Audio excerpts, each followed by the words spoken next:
Olá pessoal, sejam todos muito bem-vindos ao Cast dos Espíritos, um podcast segundo o Espiritismo. Eu sou o Rodolfo e este episódio é a nossa celebração de 2 anos de programa. Meu nome é Jussara, nós vamos papear bastante hoje. Oi povo, é o Valdir, vamos celebrar. Fala galera, aqui é o Dayan e vamos que vamos aí na nossa celebração. Muito bem, vocês que acompanham a gente ao longo desses 2 anos aí, estamos muito felizes e agradecidos ao tempo que vocês dedicam ao Cast dos Espíritos. Ao longo desses 2 anos nós recebemos muitas mensagens, né, lá no nosso direct, alguns comentários de episódios, mais tarde veio o YouTube.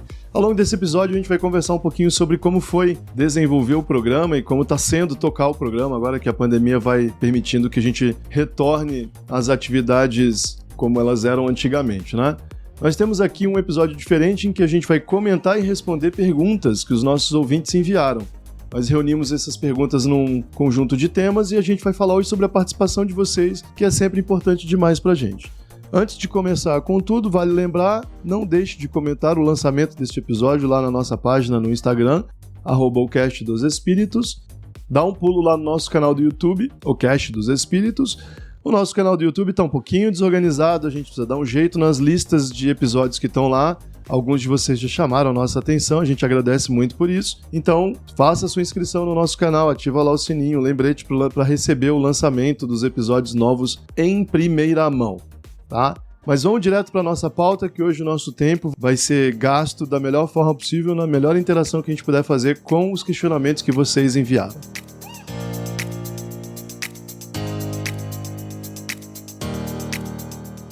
Ok, então olha só, pessoal, só para recapitular, vamos fazer assim. Nós temos aqui 6 ou 7 grupos de temas que a gente reuniu em razão das perguntas e dos comentários que vocês enviaram. A gente vai ler algumas perguntas ou alguns comentários de forma bastante breve e vamos conversar sobre eles, tá? Nosso primeiro conjunto de temas foi um episódio dos que causou maior repercussão. Óbvio, não podia deixar de ser justamente por causa da pandemia. Foi o episódio sobre a tal transição planetária. Rendeu bastante, né? Não só em perguntas ou comentários lá no direct do Instagram, mas com os grupos que a gente foi conhecendo ao redor do país aí durante o período da pandemia e aqui dentro de casa também, né? Nos centros por aqui. Esse é um tema bastante espinhoso. Vamos dar uma lida aqui em 2 mensagens que chegaram pra gente rapidinho e vamos abrir aqui com os comentários do Valdir sobre esse tema. Olha só, uma amiga nossa escreveu o seguinte: quando o episódio foi lançado e eu li Transição Planetária, eu já tive um arrepio, peguei até ranço dessas palavras. Mas a crítica foi perfeita, é exatamente isso. Parte do movimento espírita entrou numa onda absurda de crendices misturada com falsa superioridade moral. A Gabriela, uma outra ouvinte nossa, disse o seguinte: olá, tudo bem? Comecei a me interessar pelo movimento espírita recentemente e a ler alguns livros a respeito. Algumas coisas estavam me deixando muito confusa e cheia de perguntas, e por acaso esbarrei no podcast de vocês. Acabei de escutar o episódio Pandemia, Transição Planetária e Regeneração e amei as discussões. De verdade, eu já estava procurando um conteúdo bem produzido e interessante sobre o tema há algumas semanas e encontrar esse canal foi uma grata surpresa mesmo. Valdir, esse episódio deu um bom trabalho pra gente, porque a gente, inclusive naquela época, tinha lançado um pequeno vídeo que tá lá no nosso Reels, né? É um vídeo, na verdade, que era uma apresentação de slides com texto que a gente fez, posicionando a nossa equipe diante de algumas afirmações feitas por grandes divulgadores do espiritismo, né? De que a pandemia seria finalmente o momento da tal transição planetária e que povos materialistas e responsáveis por esse caos estavam praticamente detonando o momento da transição e que, por causa da pandemia, pessoas que desencarnavam podiam ir embora para o planetão e que isso era um sinal moral de que a humanidade estava mudando. A gente foi lá e lançou esse texto. Quem está nos ouvindo pode encontrar lá no Reels do Cast dos Espíritos, né? Nós nos referimos ao Divaldo Franco, a uma mensagem que ele tinha publicado, que nos causou muito mal-estar, mas a nossa reação também causou um mal-estar em alguns ânimos mais conservadores, não foi? Foi, Rodolfo. Muita gente, eu acho que estava esperando pelo momento do prêmio, sabe? Finalmente, toda a dificuldade, o sofrimento e a dor da minha vida vai ser premiado com o paraíso perfeito que eu estava esperando. Eu tive uma vida meio insatisfatória, eu aproveitei para dedicar todas as minhas energias às atividades que eu achei que me iam me dar mais prazer não, ouvinte, mais prêmio. mais pagamento. E não estava dando muito certo, aí finalmente veio a pandemia e agora eu tô melhor. Deus vai punir todo mundo que não seguiu a ordem moral correta, que não se conteve, que não atuou como um bom cidadão de bem, com boa moral e bons costumes, e agora vai tudo voltar para o lugar correto. Eu acho que muita gente ficou decepcionada quando ouviram que a gente estava falando sobre a necessidade de ser um pouco mais ponderado e racional, porque, enfim, nos conhecem de muito tempo, né? Nos viram crescer, nos evangelizaram, nos educaram, conviveram conosco. Então rolou aí uma pequena insatisfação com a nossa forma bastante fria de ver o que está acontecendo, né? Acho que, no fim das contas, foi um momento de desilusão, digamos assim. Foi um momento de... a gente achou que eles iam finalmente referendar o que o Haroldo Dutra, o que o Divaldo estão falando. E aí, logo em seguida, a gente publicou o episódio sobre o Brasil, coração do mundo. E aí as coisas realmente não foram lá muito alvissareiras para os nossos ouvintes mais conservadores. Foi o apocalipse para nós, né?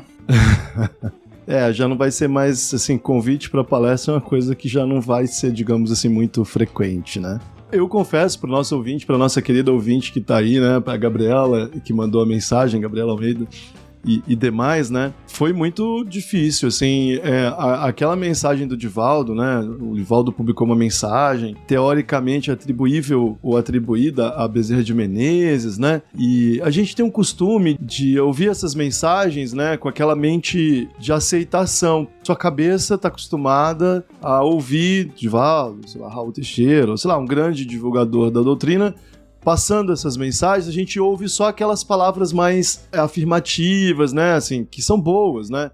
Olha, a vida não acaba, vocês podem ficar tranquilos, haverá uma fase nova, o bem vai vencer. A gente pega essas frases, né, que elas compõem, assim, a nossa história de envolvimento com a religião e acha legal, né? Mas a gente nem sempre pega a mensagem e lê linha por linha, entendendo o que está sendo dito, né?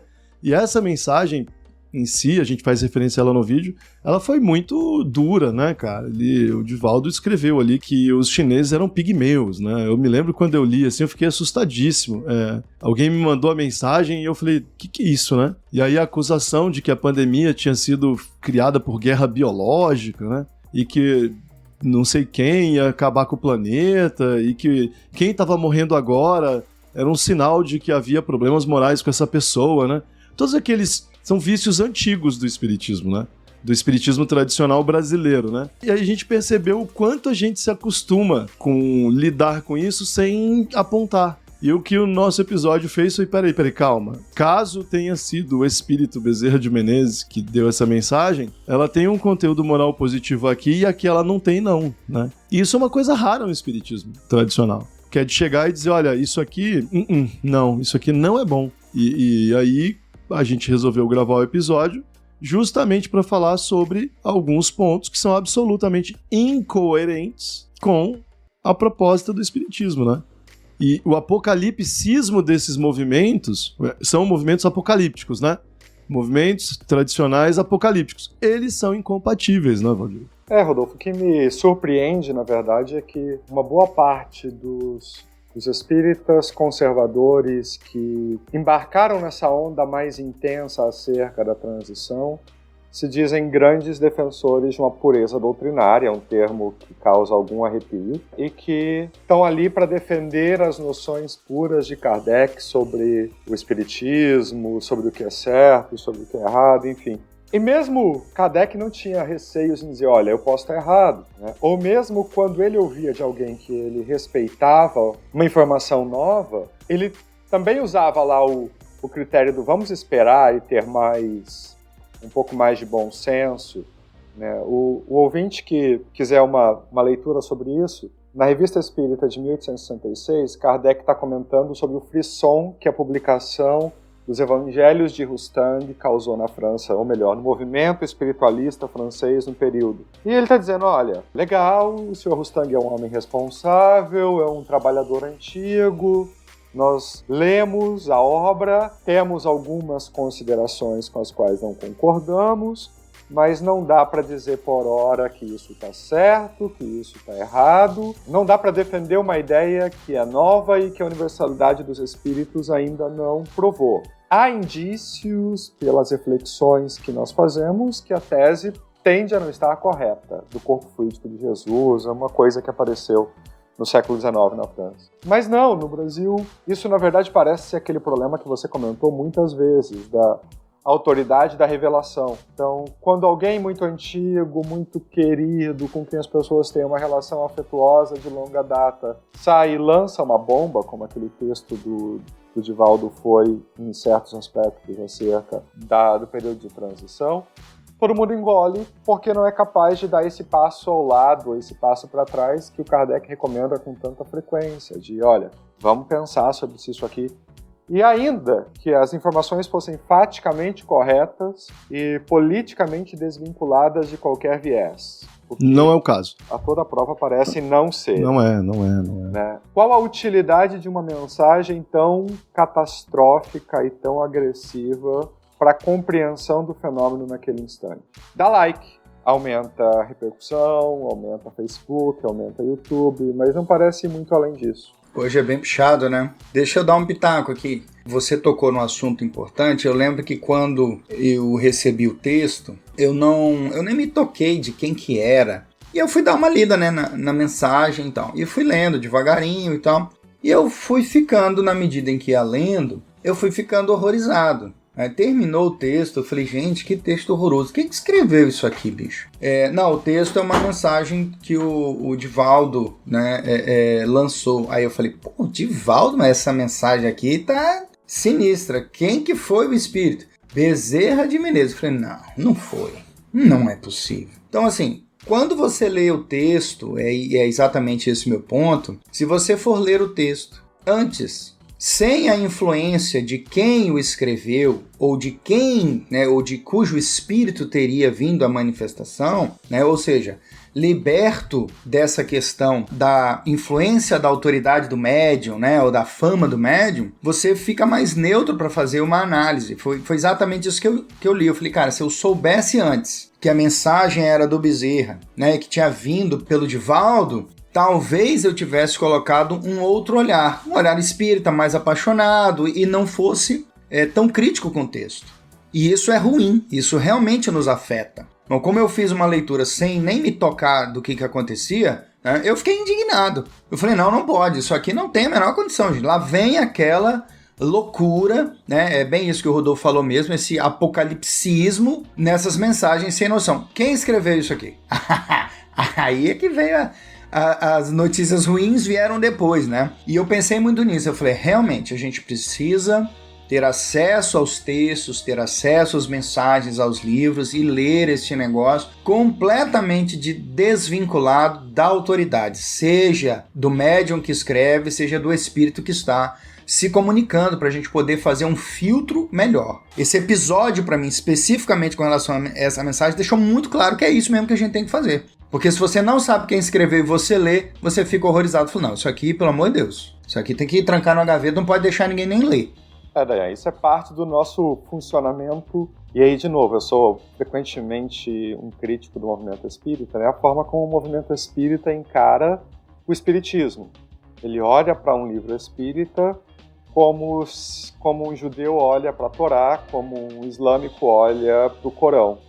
Isso aqui é um texto sagrado, uma revelação preciosa, uma joia pura e que não pode ser objeto de reflexão, questionamento, dúvida ou contradição. A visão, a forma como nós fomos ensinados a estudar e a nos relacionarmos com o Espiritismo é essa forma de sacralização do texto escrito que veio dos Espíritos. Então a gente olha para qualquer coisa que vier publicado com o selo de uma editora tradicional ou de um médium conhecido, acaba ganhando esse aspecto de um texto inquestionável, insuperável.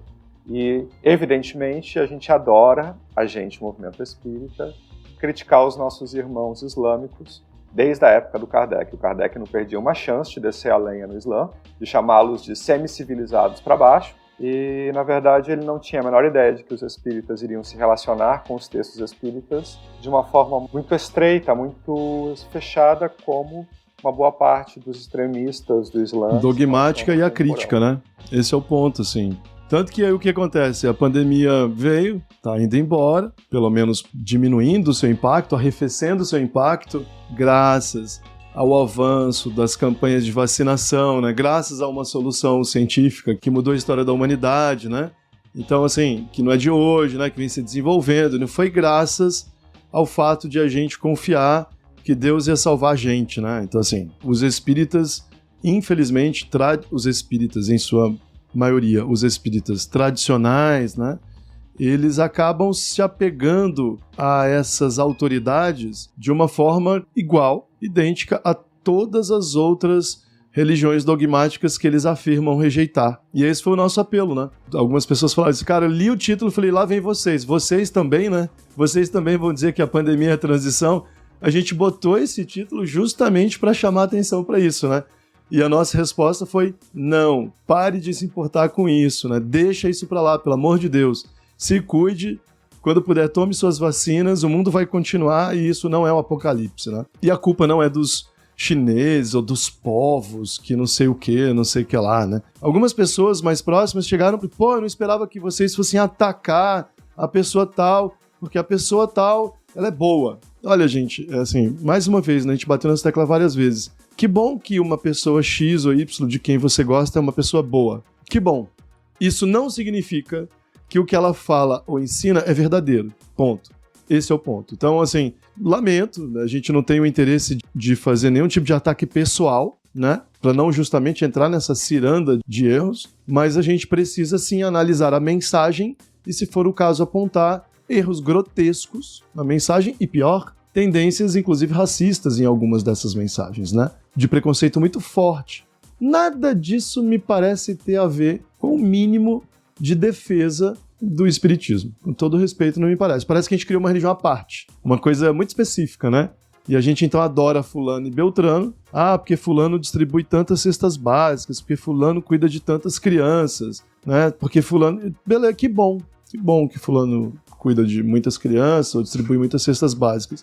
Não é, mas nós não estamos interessados nisso, assim. Nós estamos interessados na avaliação do conhecimento que é divulgado. E o conhecimento divulgado, nesse caso, era pernicioso, prejudicial, preconceituoso e falso. Então, se você está muito curioso, volte lá no nosso episódio, né? Sugerimos que você ouça o nosso episódio. Quem sabe a gente precisa pautar aí para fazer um novo, né? Já que a pandemia vai indo embora, seria bom fazer uma reflexão, né? Sobre esses longos, mais de 2 anos até agora. Beleza? Você tocou num assunto, Rodolfo, sobre a pessoa ser boa, distribuir as coisas. Eu lembrei de uma outra reflexão da Revista Espírita, em que o Kardec ele recebe um texto muito interessante. Uma casa espírita do interior da França recebeu uma mensagem de uma senhora que tinha desencarnado, dizendo, olha, por que vocês não criam uma caixa de assistência mútua e geral para os espíritas, com o fim de ajudar uns aos outros? E aí o Kardec faz uma consideração gigantesca. Recomendo ao ouvinte que procure esse texto depois. E no fundo o que ele está dizendo, olha, toda benemerência, toda beneficência é bem-vinda, a gente deve ajudar com aquilo que pode, mas existem condicionantes administrativas, necessidades do mundo ordinário, condições de se realizar as tarefas que tornam tudo muito mais difícil do que o romantismo da prática, de uma ideia de prática de benemerência geral. Ele é muito cuidadoso em dizer que os espíritas deveriam se preocupar mais com a compreensão das implicações morais das múltiplas existências e do bem viver, do que propriamente com a preocupação de salvar o mundo das suas mazelas sociais ou das suas dificuldades. Ele não descaracteriza a importância que isso tem, especialmente nos relacionamentos mais próximos. Inclusive, a resposta dele, a carta que ele recebeu é, olha, nós recomendamos que os grupos se ajudem entre si, que as pessoas que frequentam um certo centro espírita, ou uma certa comunidade, ou uma certa sociedade, procurem se auxiliar naquilo que for necessário. Uma grande obra de auxílio geral tende a trazer muito mais problemas do que auxílio para o espiritismo. Tem muito mais desafios para o espiritismo nisso do que suporte para o espiritismo nisso. Então, talvez uma coisa que o ouvinte deveria refletir, quando dá por crédito extraordinário a uma mensagem inovadora, o fato de que aquela mensagem vem de alguém que tem uma ampla obra social, benemérita, ou seja, o que for, em favor dos pobres e dos sofredores, que essa obra tem valor por si, mas ela não é suficiente para validar nenhum tipo de mensagem espírita, seja ela qual for. Simplesmente não faz sentido, né? Não existe essa conexão, né? Pessoas boas cometem erros, ponto. Pessoas boas que não estudam ou não fazem pesquisa, etc., vão cometer erros na hora de analisar fenômenos, assim, é natural. E terminando, né? Que bom que nós fazemos o máximo para nos tornarmos pessoas boas, mas não é por isso que a gente vai desenvolver uma autoridade intelectual sobre tudo que a gente fala. Não, essa relação não é necessária, né? Não é logicamente necessária. Bom, mas é isso. A gente tá aí um resumo do que a gente pensa sobre o tema transição, continua rendendo muito. Nosso alerta é esse: tomem cuidado com doutrinas apocalípticas, e o tema transição planetária e regeneração se tornou para os espíritas um tema de apocalipsismo. Ele sempre envolve uma espécie de manipulação de sentimentos e emoções, né? Muito olho aberto com relação a isso. Nossa dica continua sempre a mesma: leia um pouco de literatura contrária à opinião do que o seu ponto de vista favorito vem dizendo há algum tempo, tá bom?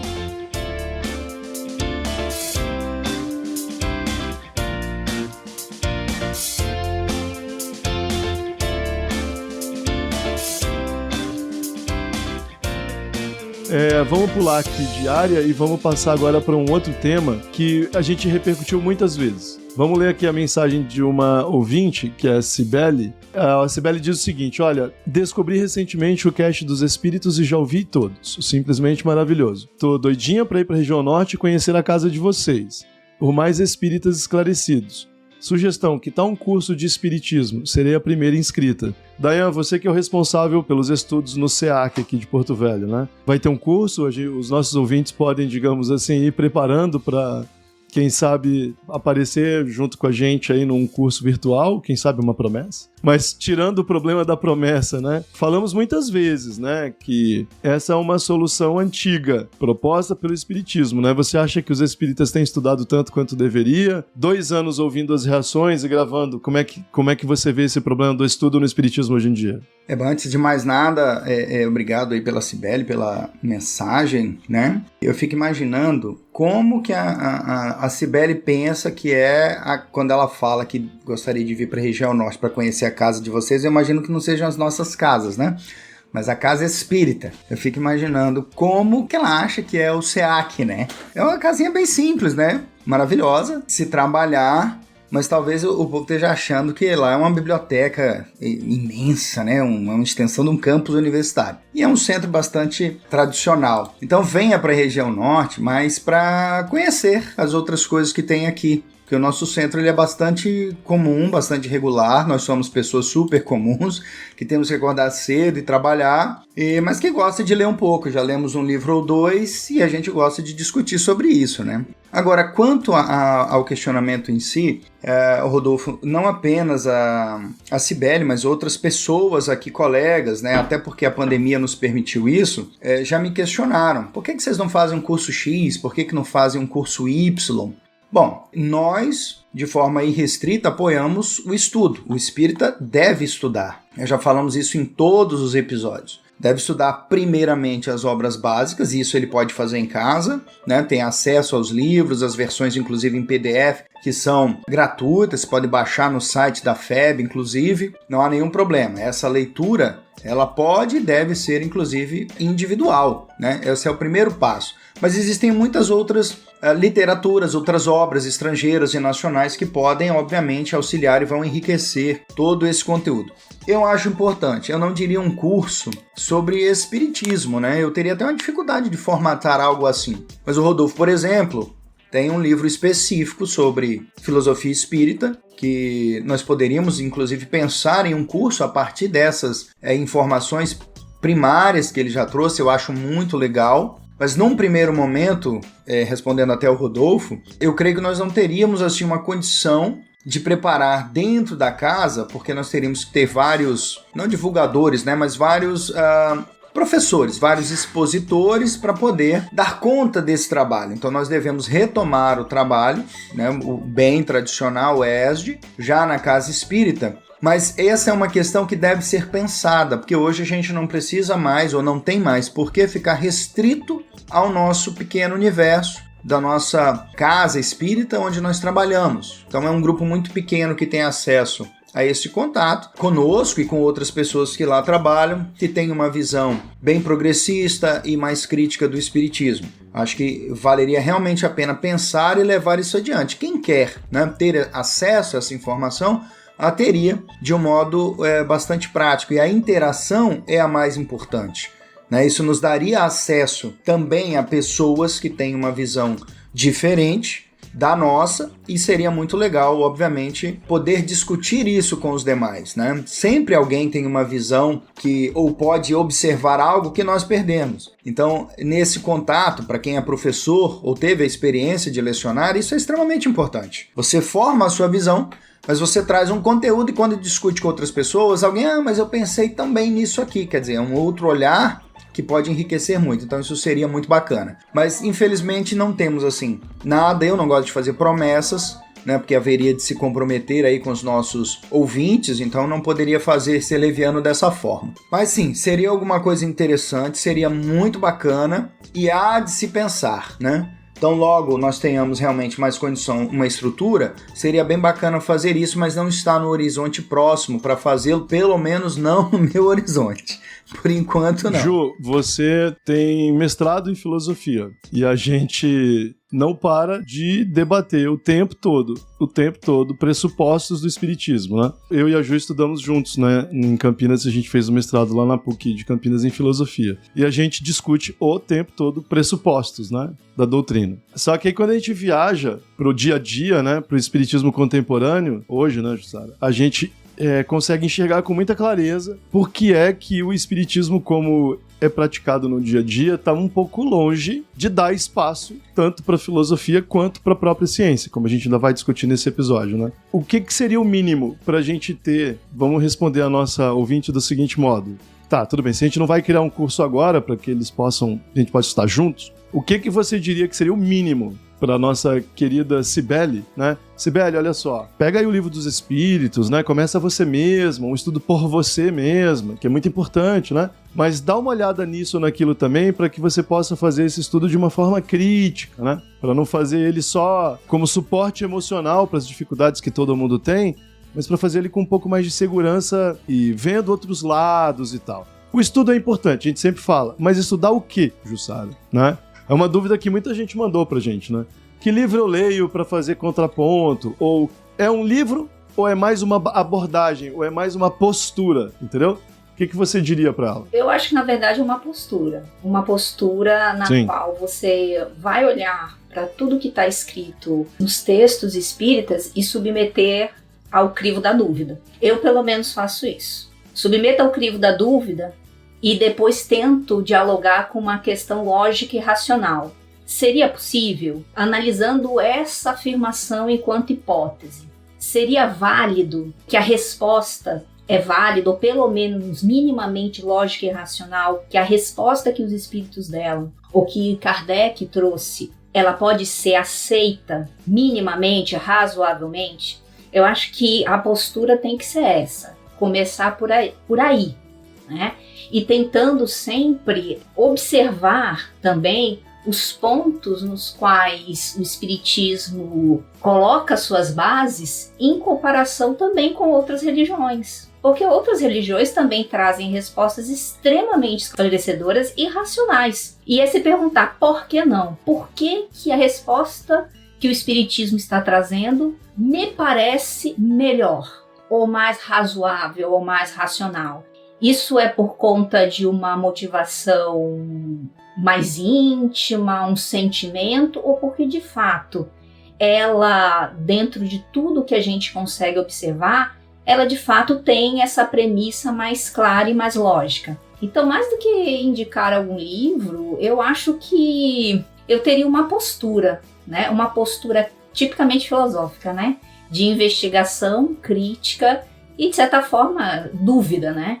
Sempre submeter aquela informação, submeter aquela afirmação a uma desvalidação, tá? Por que isso é verdadeiro? Por que se eu pensar de outra forma não vai ser tão válido quanto? Né? Esse exercício, na verdade, não é só para o espiritismo, né? É para a vida. E eu acho que também pregar para convertido é muito fácil. Ou seja, conversar com iguais é muito fácil. Converse com diferentes. Converse com pessoas que não têm a mínimo contato com o espiritismo e submeta, sem falar espiritismo, o que você entende a essas pessoas e qual a resposta que ela vai lhe dar. Converse com pessoas que não têm crença alguma, pessoas materialistas, para você saber se realmente o que você está trazendo como verdadeiro para a sua vida é, na verdade, algo que racionalmente pode ser debatido ou é apenas um lugar afetivo que você quer utilizar de muleta, quer deixar ali no quentinho da sua vivência. Então, acho que seria mais isso, Rodolfo. As pessoas, geralmente, quando a gente fala sobre postura crítica, dúvida, né? Dúvida, por exemplo. Dúvida é uma palavra muito problemática para os cristãos, né? Porque duvidar é colocar em xeque a própria fé, de algum modo, né? Se você tem uma crença firme, a realidade é desse jeito, haverá a salvação assim, Jesus é isso, Deus é aquilo, né? Toda religião faz afirmações sobre o mundo, sobre a vida, etc, né? Sobre o destino. E aí lembra da passagem de Tomé, né? Tipo, será que é Jesus mesmo? Cadê? Aí Jesus, tá aqui minhas mãos, as marcas, né? Tanto que Tomé virou um ícone contraditório, né? Ao mesmo tempo ele é uma imagem daquilo que é ruim, um discípulo que duvida, e depois de um tempo ele foi meio que resgatado e virou um símbolo de racionalidade, né? De um discípulo que, tudo bem, eu acredito, mas assim, será que é mesmo, né? As pessoas geralmente, cristãos sobretudo, têm um pouco de medo da dúvida. Eles acham que duvidando, eles não serão consolados. Duvidando, eles não serão protegidos. Duvidando, eles vão ficar na incerteza. E a incerteza não é quente, a incerteza é fria, né? Então a pessoa está desesperada, sofrimento, com dor, né? E aí ela procura um auxílio espiritual e encontra uma pessoa que joga para cima dela um monte de afirmações, até querendo ajudar, né? Mas aí tu fala assim, olha, cuidado com certas afirmações, né? Que elas podem não ser realistas, elas podem não ser verdadeiras. Aí essa pessoa fica assim, tá, mas aí eu vou fazer o quê? Se eu começo a duvidar, eu começo a perder esse calor da pessoa que pertence ao grupo, que vai ser acolhida, de repente salva, né? O que você diria, assim, dá pra ter dúvida e ainda assim conviver de algum modo com a fé que seja bom pra você, né? Acho que sim, porque aí você tem a dúvida, mas você começa a perseguir a autonomia da verdade. Você começa a ser um ser autônomo.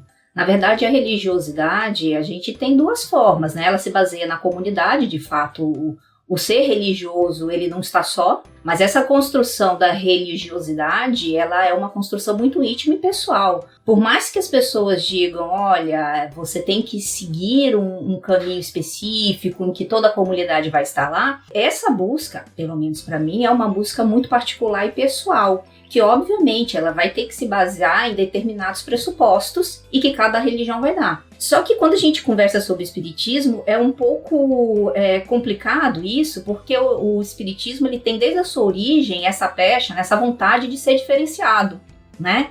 Ele tem a vontade, ele tem essa propensão de querer dizer que, olha, nós somos uma religião que não se pega a dogmas. Por isso mesmo, das leis morais é a lei do progresso. Mas, porra, se essa é um dos movimentos do espiritismo, mais do que normal você submeter sempre as verdades espíritas à dúvida. Você submeter a verdade espírita a um questionamento. Não vamos colocar dúvida, talvez... Eu acho que dúvida não é uma palavra pesada, tá? Mas vamos colocar questionamento. Você deve colocar sempre isso em questionamento. E aí você tem que escolher, né? Ou a gente quer aquela religião tradicional do quentinho gostoso, ou você vai buscar uma autonomia maior, uma autonomia na qual você quer crescer enquanto uma perspectiva religiosa, um ser religioso, e uma autonomia moral para a sua vida. E que o espiritismo ele pode dar isso para você, né? Jussara, mas porra, no momento que eu tô ali, perdi meus pais, tive um problema da minha vida, eu quero que te gostoso. Ok, ótimo, e tá tudo bem você querer isso. O ser humano, ele não é a mesma coisa todos os dias. O ser humano às vezes está mais fraco, o ser humano precisa de algo diferente num dia e no outro ele já está mais fortalecido. Então eu acho que o espiritismo também ele tem que ser acolhedor, mas acolhedor dentro de uma perspectiva racional. E eu volto a falar, por que a racionalidade ela não pode trazer esse bem-estar, cara? A gente sempre trabalhou com a religião como se fosse assim, a entrega total e a fé cega, ela que vai me trazer o bem-estar. Cara, para algumas pessoas não. Você não saber o próximo passo, você não saber se você está certo, se o divino ele pode ser tocado por mim, isso causa para algumas pessoas mais medo do que conforto. Então eu acho que se o espiritismo ele tem essa proposta diferenciada, eu acho que essa autonomia ela tem que ser trabalhada, cara. E é ela que vai te dar o alento. A pergunta da ouvinte, na verdade, me deixou um pouco preocupado, sabia? Eu não sei se a Cibele sabia, mas o ESD não é uma tradição, digamos assim, ou estudo sistematizado, ou um estudo espírita. Não é um troço que existe desde a fundação do espiritismo, tá? O Livro dos Espíritos é de 1857. O ESD é de 1983, 125 anos depois. Mas ele deu tanto certo dentro do espiritismo que hoje, para a maior parte dos espíritas que eu conheço, que estão numa casa espírita e frequentam um estudo espírita, acham que o ESD data da época do Kardec. Não é uma inovação bastante recente da FEB. E por que isso me preocupa um tanto? Porque o estudo espírita, da forma como ele foi desenhado, ele é paralisador. Ele se foca naquilo que está escrito e realizado no passado e impede qualquer desenvolvimento novo de reflexões dentro do espiritismo. Vamos voltar às bases de novo. Kardec diz, olha, o Livro dos Espíritos não é uma obra pronta e acabada, ele não é o fim das coisas, ele não resume o espiritismo, ele é uma pedra fundamental, ele apresenta o início das coisas. É necessário que novos desenvolvimentos teóricos e novas experiências venham a complementar e a agregar novos conhecimentos no espiritismo. E a forma como o estudo espírita é feito no Brasil, ele é uma referência ao passado. E por que eu estou preocupado com isso? Porque na pergunta sobre criar um estudo espírita, eu acabei me recordando de uma outra intervenção de um outro ouvinte nosso, que estava discutindo sobre livros publicados no século XIX, começo do século XX, livros altamente periféricos no espiritismo, que ninguém praticamente conhece, que são focos de estudos interessantes. Eu adoro arqueologia espírita, já falei aqui algumas vezes, ficar buscando textos antigos e paralelos. Mas a minha preocupação é que, assim como me parece que esse ouvinte lê esses textos como se estivesse descobrindo os arquivos do Mar Morto escritos pelo próprio Jesus, como se fossem uma coisa sagrada, perdida, uma joia escondida em algum canto e que a gente precisa redescobrir porque ali está a verdade. Para mim é um risco nessa ideia de que nós precisamos de um estudo espírita ou de um mecanismo de um curso espírita meio definitivo. Se eu fosse intervir nesse assunto, se não fosse da seara do Dayan ser o coordenador de estudos, eu recomendaria, por exemplo, que cada casa espírita montasse sua própria forma de estudar, escolhesse os seus assuntos mais próximos da sua própria comunidade e se limitasse a vou voltar ao Livro dos Espíritas, a alguns textos fundamentais e vou me focar em atender ou refletir sobre o que a minha comunidade, o que os meus frequentadores estão pensando, estão sofrendo, estão em dúvida, estão precisando de melhor compreensão. Eu acho muito ruim, na verdade, a ideia de uma catequese espírita, sabe? Uma uniformização do conhecimento espírita para todos os campos. Acho que se as casas espíritas, cada uma se preocupasse com uma coisa diferente ou com os seus próprios problemas, o espiritismo ganharia. De certo modo, sua opinião corrobora da Jussara, né? O que o Jesus está dizendo, olha, você precisa desenvolver autonomia para estudar, né? Assim, uma coisa importante, a gente vai ter um episódio sobre isso mais à frente, mas existem três formas ruins de conhecimento, três formas inválidas. Tradição, autoridade e revelação. Essas 3 formas de acesso ao conhecimento não são válidas, elas não são racionais, né? E no caso citado, autoridade de médiums, divulgadores, etc., não pode ser o bastante para ratificar uma informação, qualquer que ela seja. E sim, ou o argumento por si mesmo, que tem coerência lógica, né? Bem estruturado, etc., ou correspondência com a realidade, por meio de evidência. Ou é uma coisa ou é outra. Agora, a mera autoridade de algum líder não pode ser o bastante para validar um conhecimento. O problema, Valdir, é que muitas pessoas, talvez esse seja o caso do nosso ouvinte, talvez não, elas ficam presas à impossibilidade de executar um plano como esse, que você propôs, porque na casa espírita que ela frequenta, já existe uma comunidade de dirigentes tradicionais definindo rumos ali faz muito tempo e com muita dificuldade para se abrir. Como a Ju citou, às vezes, na maior parte dos casos, a melhor chance é que uma pessoa, né, ela por ela mesma, independente do laço que ela tenha com uma certa casa, que ela frequente, que ela comece, né, a fazer isso.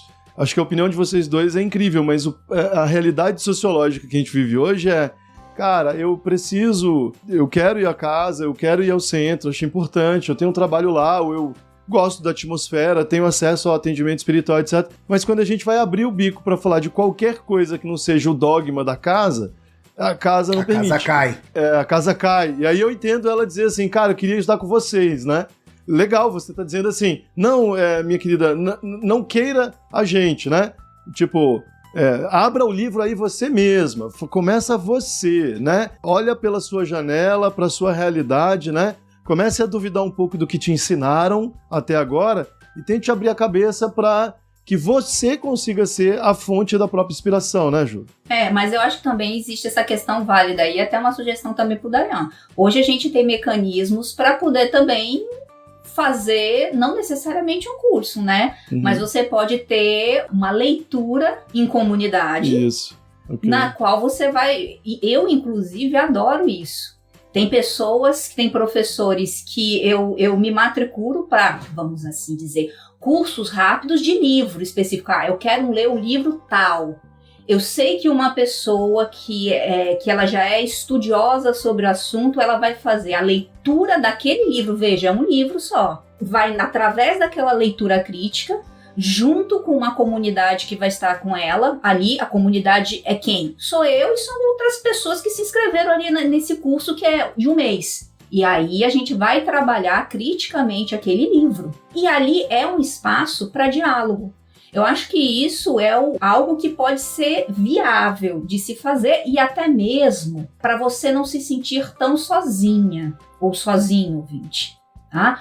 Porque às vezes assim, tudo bem, beleza, essa dica da Jussara é ótima, você sempre submeter as coisas a um olhar de questionamento, mas até que ponto eu tenho os elementos, o instrumental intelectual ou instrumental filosófico para chegar a respostas que sejam completamente diferentes daquilo que eu a vida inteira aprendi. Aí a gente precisa também de um interlocutor. Então, assim, é uma questão assim que a gente... Tem vários pontos aí, né? Tem vários pontos, né? Não tem como responder assim, não, gata, vai lá, abre o livro e começa a ler, tranquilo que tu vai ter a resposta vai chegar. E, cara, aí tu cai de novo naquela loucura da revelação, a pura revelação, né? Ela vai vir de alguma... Por inspiração.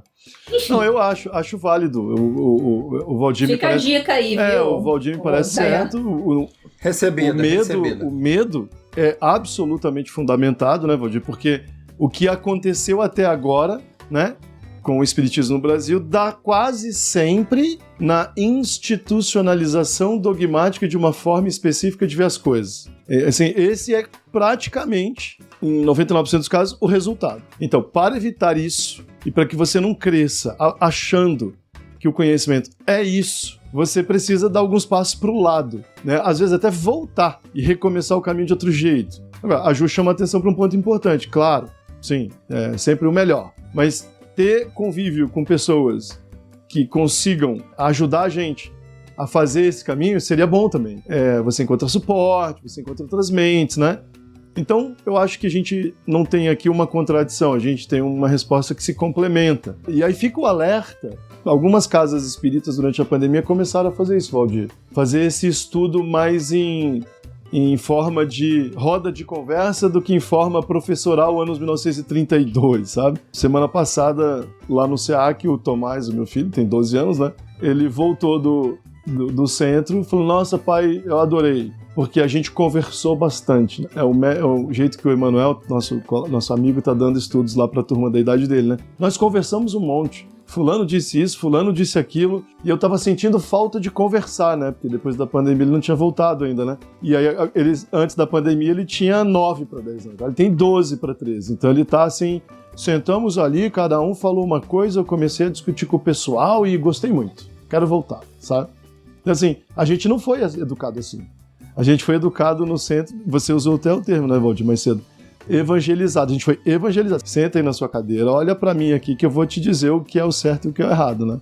Então a nossa geração, para escapar disso, sofreu um bocado. A gente sofreu um bocado. Aliás, todas as semanas, né, Valdir, a gente não para de discutir quais são os efeitos em nós desse condicionamento mental do qual a gente não consegue escapar ainda. Porque a gente ainda se comporta, porque a gente ainda tem apego emocional a algumas coisas que a gente racionalmente reconhece que não são as mais saudáveis, mas a gente não consegue se livrar. Então, eu acho que o diálogo de vocês dois é um diálogo sobre a atualidade e até o sofrimento mental de quem quer ser um espírita num novo tempo. Concorda, Valdir?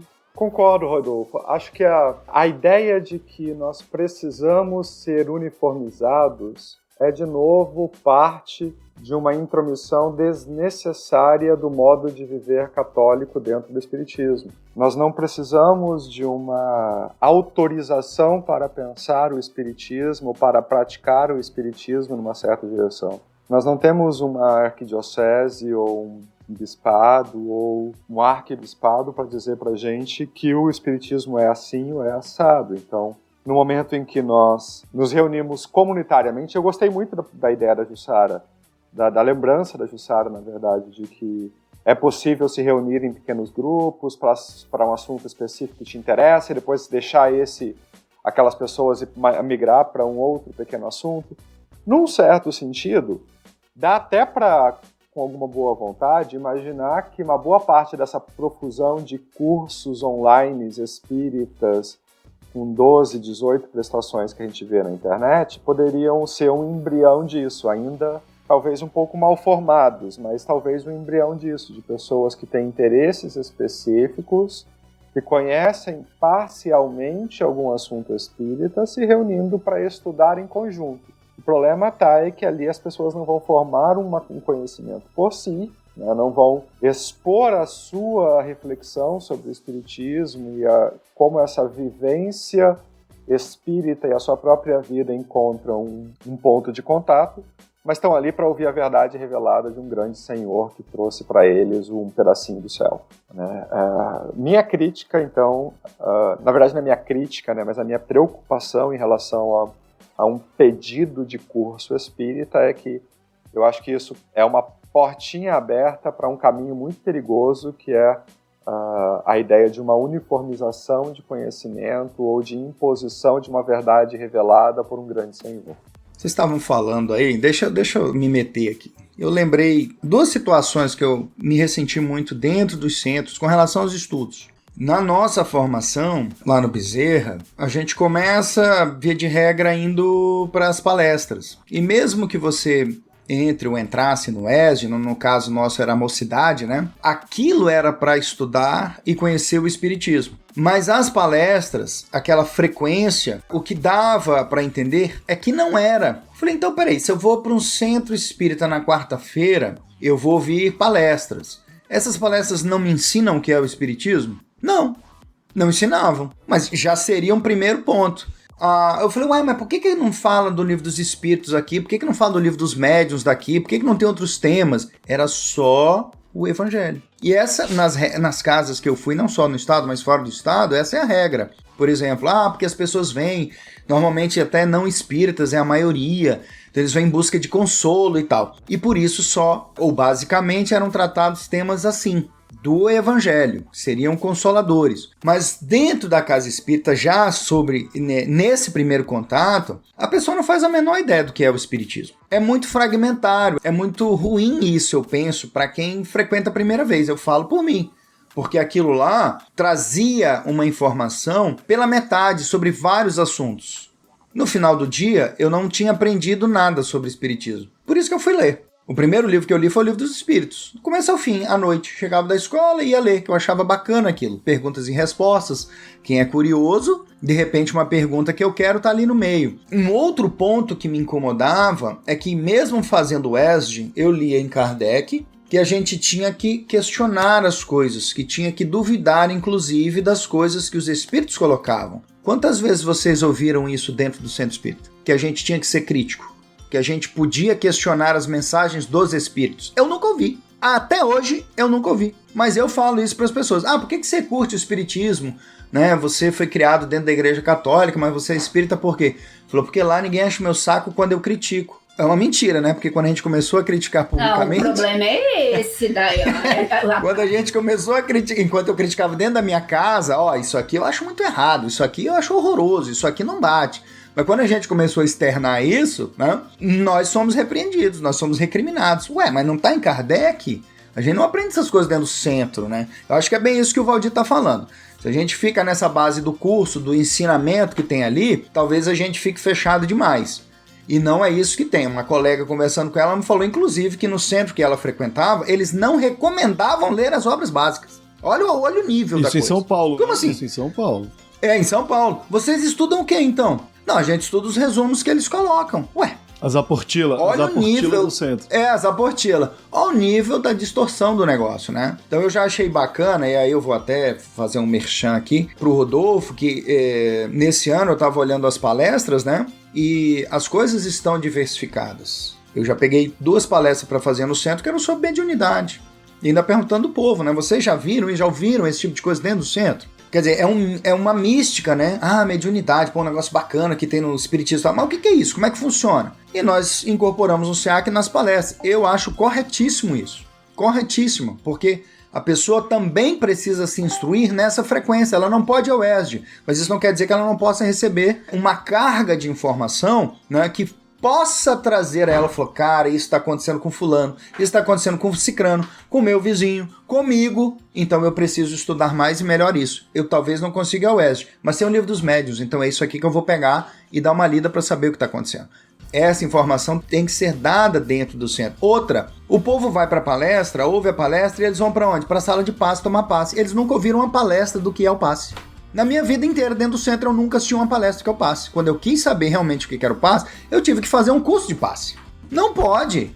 O que o cara tá fazendo lá dentro, então, tomando passe? Ele não sabe nem o que é aquilo. Eu acho alienante demais. Nós precisamos esclarecer já dentro do centro o que é feito no centro. Ter uma transparência com as pessoas. E me parece que é isso que vai instigar nelas essa vontade de aprender e de querer mais. Tudo bem, um curso mínimo precisa ser montado e pensado para a gente discutir. Mas essas questões, elas acabam realmente, de um aumento da crítica, um debate, uma discussão, acaba sendo muito pessoal. Cada um desenvolve essa necessidade, esse desejo e acaba indo atrás. Mas isso tinha que ser fomentado dentro do centro e não é. Sim. Esse parece ser o nosso tema mais constante, né?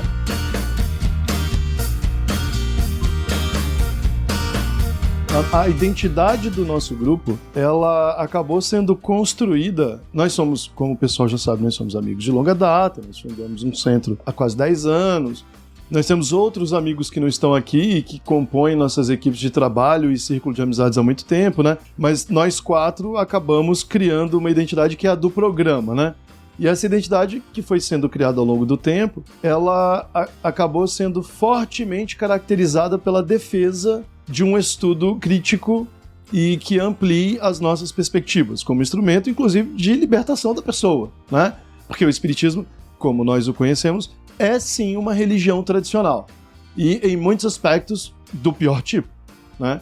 Um dos pontos que sempre me incomodou e que ficou bastante claro para mim agora, a gente vem repetidamente falando, né? Há no Brasil uma espécie de propaganda com caráter político, inclusive propaganda tem, né, uma palavra que tem uma forte caracterização política, né, dizendo que os espíritas são muito estudiosos e que os pregadores espíritas são eruditos e que nós, por sermos muito estudiosos, por ser uma classe média alta, todo mundo com nível superior, né, assim que aparece lá no IBGE, né, então os nossos ensinadores são mais gabaritados, né. E aí eu pulo aqui para o nosso próximo ponto de pauta, a gente vai ter que transformar o episódio em 2, né? Eu já estou vendo aqui porque o tempo está avançando. Mas o nosso próximo ponto de pauta, a gente vai repetir aqui e conversar com vocês, acho que para encaminhar o episódio, vamos ficar em cima desse conjunto de temas, né? Um assunto sobre o qual a gente se sentiu cada vez mais livre para falar, né? Vamos dar uma olhada aqui no comentário de uma amiga nossa, uma ouvinte muito querida com quem a gente se comunica com bastante frequência, né? Que é a Natália que mora na Nova Zelândia, né?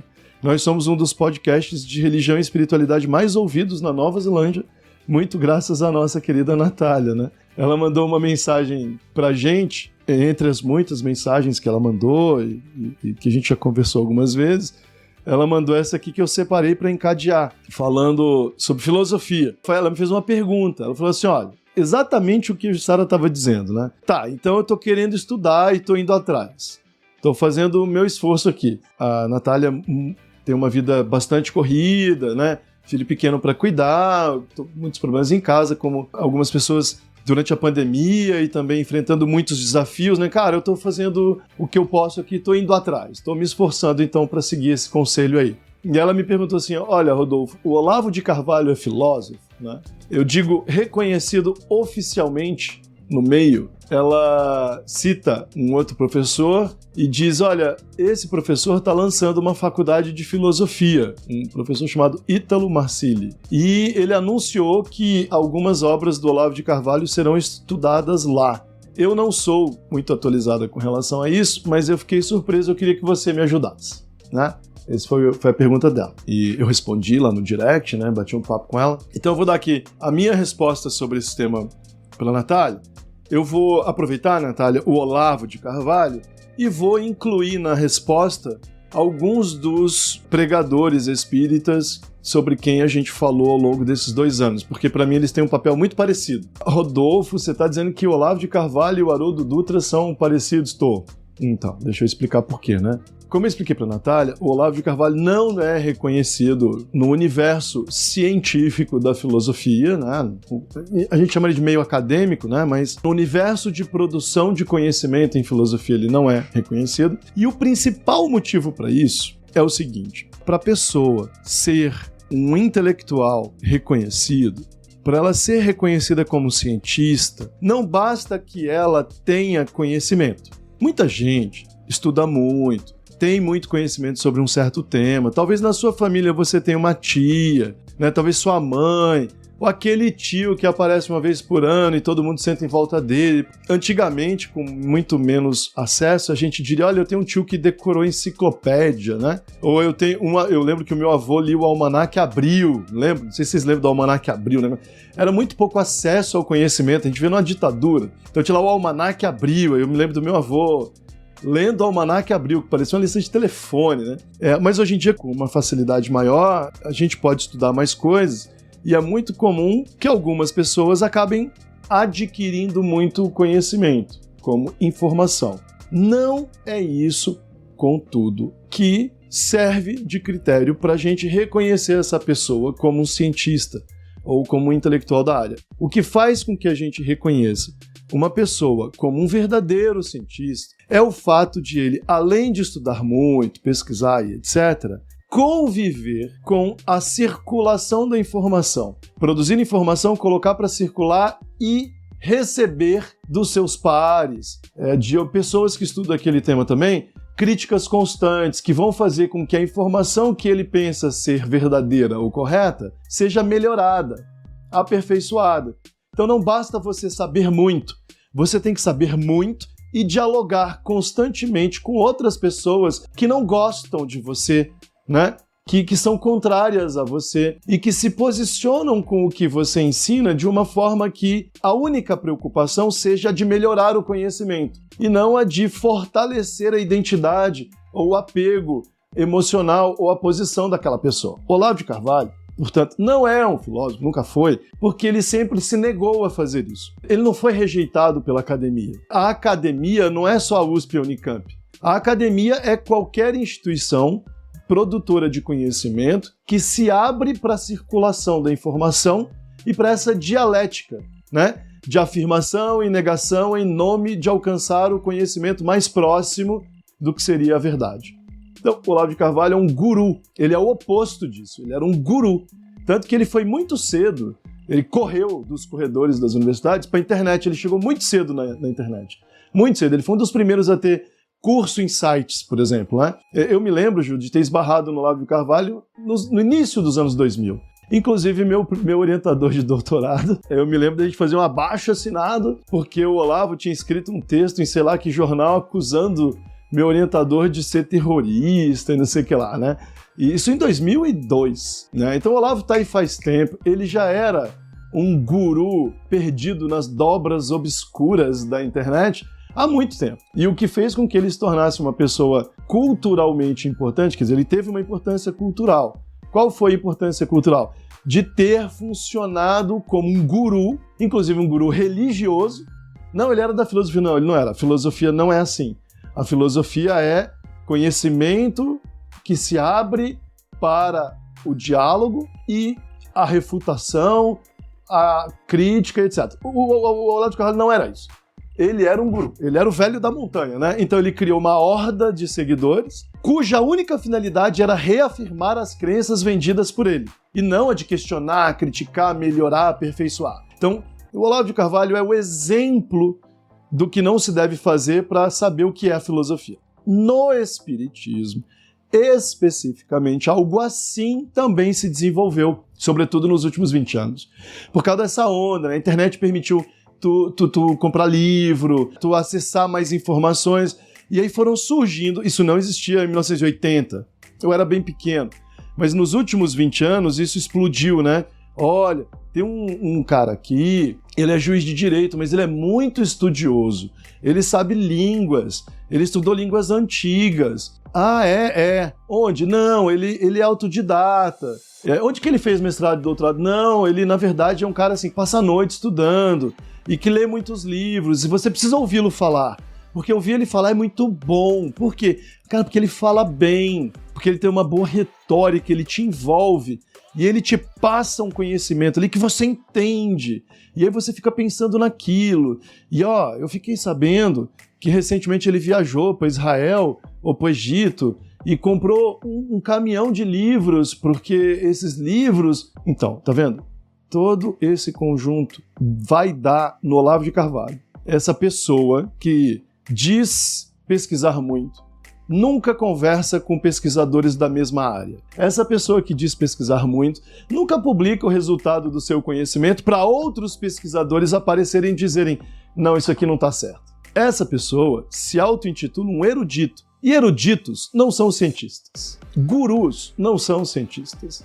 Então isso também aconteceu no Espiritismo. Rodolfo, mas não é preconceituoso dizer assim que só dá para aceitar que uma pessoa seja um cientista se ele fizer mestrado e doutorado? Não, não é preconceituoso. Não é. Sabe por quê? Não é pelo título. É porque quando você começa a pesquisar, entra numa carreira, é jovem, dá um gás e se mata, tudo o que você vai fazer em público vai ser criticado e avaliado por outras pessoas. Esta é a única garantia de que você está de frente para uma pessoa com autoridade para falar daquele assunto.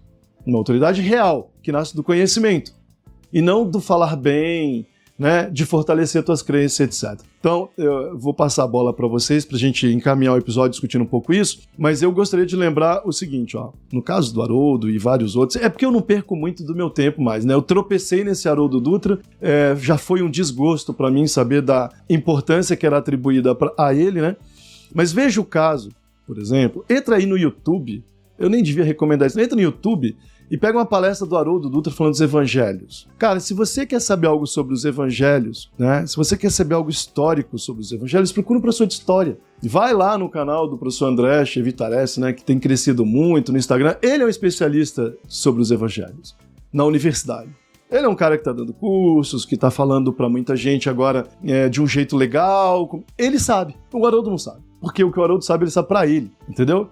Então, assim, no caso do professor André, não. O professor André é um professor da universidade que qualquer coisa que ele fale, né, vai ser ouvida e questionada por outros. Então, ele se prepara mais, ele conhece o assunto com mais propriedade, enfrentou uma longa carreira para poder falar o que está falando. Ele não é um cara que passa as madrugadas lendo livros ocultos para falar a verdade das parábolas. Então a gente vai deixar na descrição do episódio alguns canais para você conhecer, tá bom? Tem algumas professoras muito legais. Eu venho seguindo o trabalho do Laí, da Juliana, do André e vários outros, que no caso dos estudos históricos sobre os evangelhos, são realmente pessoas para você estudar com elas. Ah, mas Rodolfo, nem sempre eles são espíritas. Peraí. Vamos deixar claro uma coisa. Se é pra falar do mundo real, do mundo, né, da história do mundo real, você tem que procurar um cientista, ok? Se ele não é espírita, vai lá e depois, faz o teu juízo. Mas agora, o que estão te ensinando no centro sobre a verdade dos evangelhos pode ser só um conjunto de, com todo respeito, bobagens, falsas informações. Diga, Valdir. Então, Rodolfo, você falou dos últimos 20 anos com o Haroldo e tal. Eu acho que eu diria para você que esse é um problema bem mais antigo no espiritismo. Ele tem pelo menos aí uns 40 anos, porque o Haroldo não é o inventor dessa tendência. Deixa eu usar uma expressão um pouco forte para que o ouvinte saiba exatamente do que a gente está falando. Dessa tendência anti-conhecimento, anti-intelectualidade, anti-respeito ao universo de pessoas que de fato estudam. Isso não começou com o Haroldo. Eu diria que o grande responsável por isso é o Divaldo Franco. Quando ele resolve começar a escrever livros sobre psicologia e análise, essas coisas sobre a qual ele não tem informação, de um assunto que ele não conhece, por um espírito que não tem informação nesse sentido e que congrega uma miscelânea de percepções psicológicas, psiquiátricas, etc., para propor uma tese. E as pessoas... que poderia até ter sido interessante, nas décadas de 80, você pegar um espírito falando sobre esse tipo de coisa. Mas, de repente, isso virou uma espécie de psicologia espírita, o que é algo muito ruim. Ao mesmo tempo em que você abandona 100 anos, mais de 100 anos de conhecimento acadêmico, clínico, sobre as emoções, sobre os sentimentos, sobre o aprimoramento do indivíduo, sobre como lidar com traumas, sobre causas de sofrimento, para em busca de um livro muito mal escrito, na verdade, porque tem palavras que são do século XIX, o que obviamente não tem função nenhuma para quem está buscando compreender e entender, porque uma coisa é você ter um texto acadêmico recheado de conceitos propriamente utilizados. Então, você vai a um texto do Freud e ele vai ter um conceito específico que não é uma palavra conhecida para você, é uma coisa. Você ir atrás de um classicismo, de um neologismo publicado por um espírito que não tem nenhuma referência acadêmica sobre isso é outra. Então eu acho que, na verdade, talvez eu diria aqui que até o Haroldo é talvez uma vítima do processo. Uma vítima inconsciente do processo, de um processo que ele não deu causa. Se a gente volta aos anos 40, lá, com o Emmanuel sendo entrevistado no grupo Espírita da Prece, eu acho. Então, o que o Chico fazia? Ele recebia lá vários profissionais de várias áreas diferentes, da economia, da política, da matemática, da química, da física, que faziam perguntas para o Emmanuel respondia e aquilo ia para um livro. Bom, certas ou erradas respostas do Emmanuel, provavelmente aquelas pessoas que perguntaram sabiam do que se tratava e aquilo morreu ali. Aquilo foi uma experiência de, vamos ver o que um espírito pode nos fornecer a partir do ponto de vista espiritual no lugar em que ele está. Isso é uma coisa. O que acontece nos anos 80, para mim, é uma deturpação deste processo de investigação, em que um espírito começa a responder sobre um assunto, buscando profundidade que a gente não sabe se ele tem, e que não é referendada oficialmente por outros mecanismos de controle como que você estava falando. Esses estudos não vão para um meio público para serem criticados ou avaliados por um profissional que de fato conhece e diga, olha, isso aqui, não, ela tem aqui um bom ponto, não, o Divaldo tem uma questão relevante aqui. Não, isso foi escrito para dentro do espiritismo para funcionar dentro de uma comunidade que vai se autorreferenciar. Não é diferente daquilo que você estava falando do que o Olavo fez para criar a sua seita. O Olavo criou a sua seita propondo uma série de ideias, virando as costas para a comunidade que poderia verificar a validade dessas ideias e publicou ali dentro, arrebanhou uma certa quantidade de seguidores e agora você vai para... você cria ali um respaldo de autorreferenciamento. O que o Divaldo fez com a série psicológica da Joana de Ângelis não me parece muito diferente, tanto que daqui nos próximos dias provavelmente nós vamos ser muito criticados por fazer esse tipo de coisa, porque a seita que segue essa ideia vai se sentir ofendida, vai se sentir magoada, vai se sentir desrespeitada, porque a gente está dizendo que o Divaldo não tem respaldo intelectual, e nem a Joana, para escrever sobre problemas psicológicos. A gente não está dizendo que a única pessoa aí no seu centro que deveria falar sobre, por exemplo, a história do Evangelho fosse um doutor em História dos Evangelhos que nem tem, né, deve ter poucos no próprio Brasil e tal. Gente, não é isso. Mas olha só, você vai fazer um semináriozinho aí no seu centro, você está numa região bem do interior do país, né? Tá longe de qualquer especialista, é uma pessoa de boa vontade, você está sozinho e precisa ali, né, passar uma informação. Hoje você tem internet, faz assim, ó, vai lá no YouTube, né? Procura uma professora que dá aula disso, tem muito. Vai no podcast lá do História FM, ouve o podcast dos caras, vai no SciCast, vai no Nerdologia, vai, né? Tem muitos meios hoje, mas vai ouvir, né, para fazer o seu semináriozinho, vai ouvir ou vai pegar ali uma informação de uma pessoa que realmente estuda, pesquisa, porque é isso que dá para você uma garantia mínima. Você é a questão do método, né? Para você não causar um mal para os outros, né? Porque às vezes você tá de boa vontade. A gente entende, nós cometemos esse erro. Quando você volta para trás e fica, rapaz, eu dei um estudo na mocidade uma vez usando esse livro e fui passando isso aqui, na hora eu nem pensei direito, porque, né, tem um livro ali na mão, um livro espírita desses aí na mão, você fala assim, pega isso aqui, vai lá falar sobre o casamento e não sei o quê. Depois você para pensar um pouco melhor, você fala, nossa, olha a quantidade de informações que eu passei errado, né? Porque não tem jeito, é só o profissional que trabalha que sabe. É só o profissional que sabe. Esse profissional que trabalha e que sabe, é como você falou, um título é um título. Mas o que faz a diferença é o método de pesquisa e o método de análise, que é um método de pesquisa e análise para se chegar a um resultado e que qualquer outra pessoa vai poder reproduzir desde que busque utilizar as referências dadas, que é o diferencial das pessoas que vocês estavam falando, né?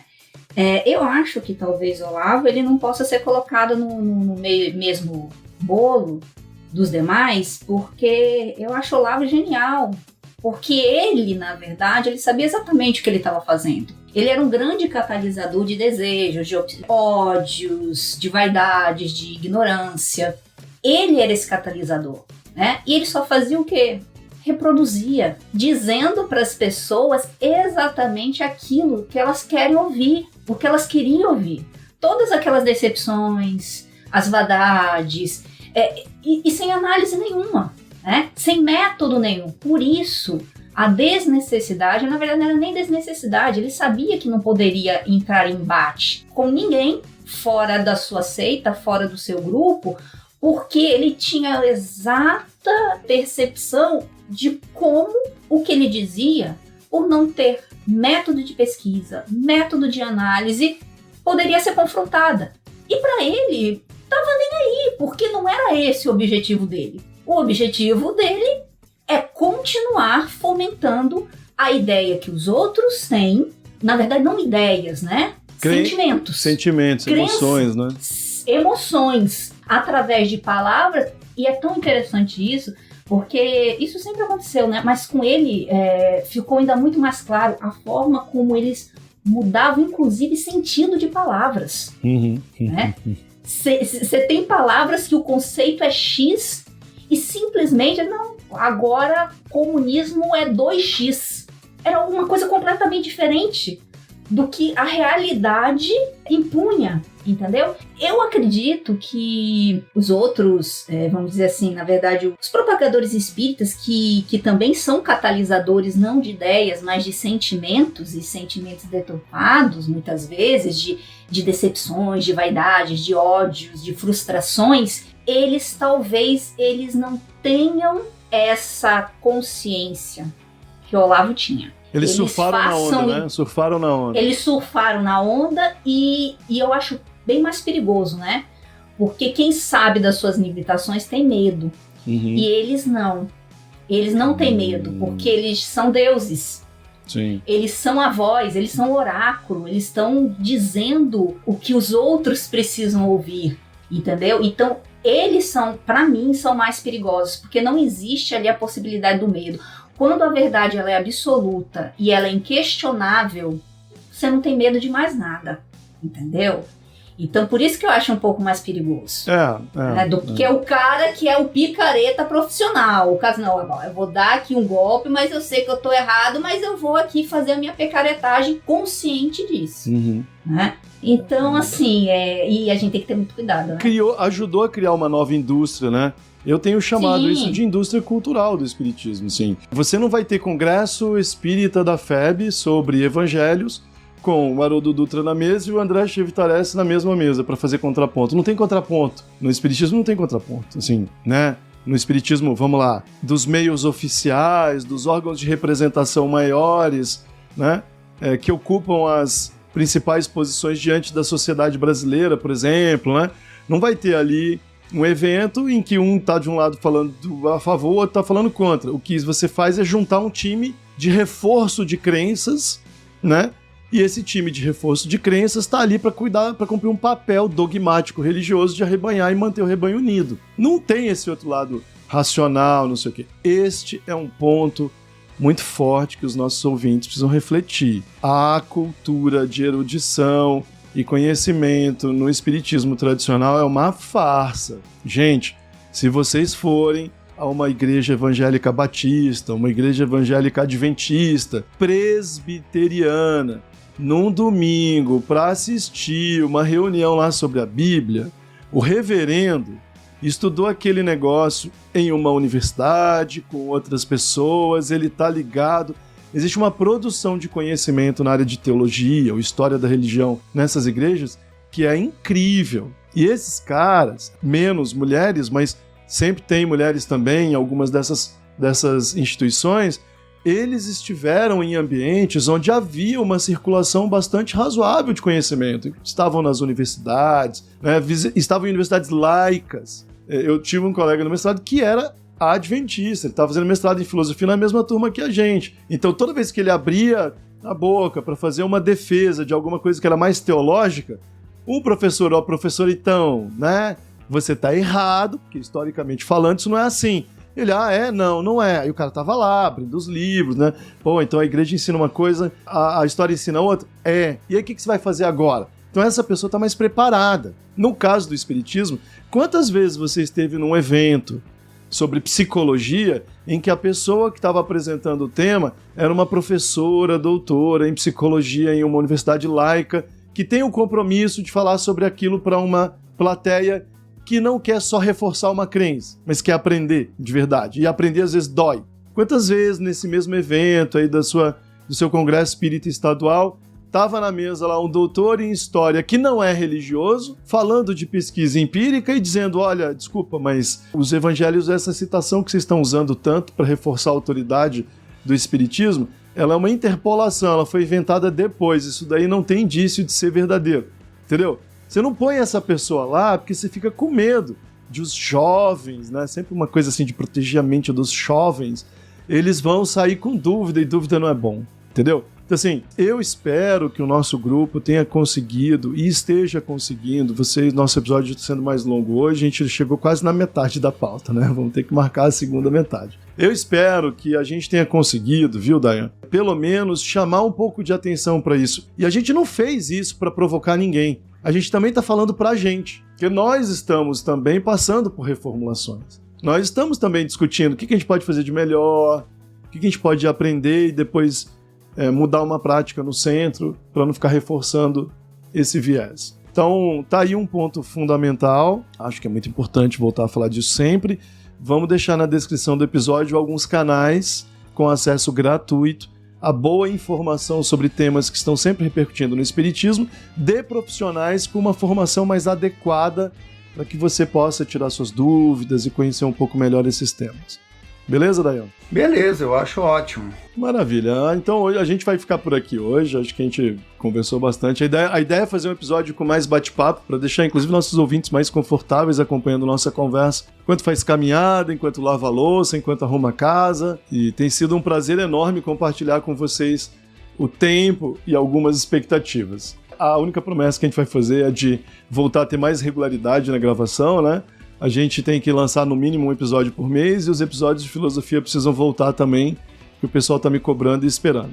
Valeu, não se esqueçam aí da nossa página no YouTube, faz sua inscrição lá, a gente vai investir mais nessa página para deixá-la mais atualizada, esse canal, para que vocês possam receber os episódios com mais qualidade, tá bom? Muito obrigado a todo mundo.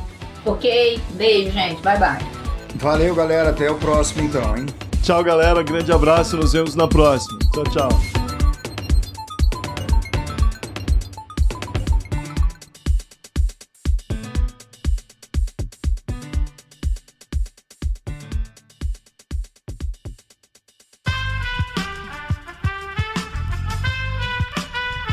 Esse podcast foi editado por Aerolitos Edição Inteligente.